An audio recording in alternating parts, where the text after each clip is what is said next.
Tidak hanya mempunyai skill pengetahuan yang luas, namun juga mempunyai rasa nasionalisme yang tebal. Jadi Universitas Taman Siswa yang seperti ini.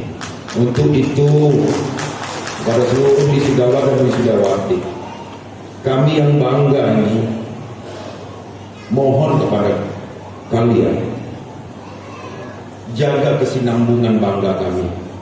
Bahkan setelah di wisuda ini, adik-adik sekalian akan berkiprah di bidangnya masing-masing.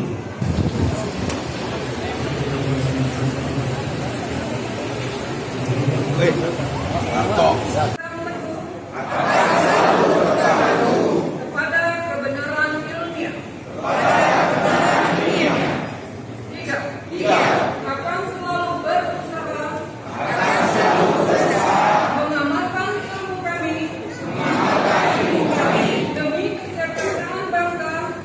43 magister pada hari ini, Kamis 18 Oktober 2018, sebagai alumni Universitas Taman Siswa Palembang. Semoga Tuhan Yang Maha Pengasih dan Penyayang senantiasa memberikan bimbingan. Sudah diluluskan oleh Universitas Indonesia. Harapan saya bukan hanya dalam hal-hal formal, tapi Universitas Taman Siswa juga harus terlibat secara langsung di masyarakat dalam mengedukasi bidang politik, pertanian, dan lain sebagainya.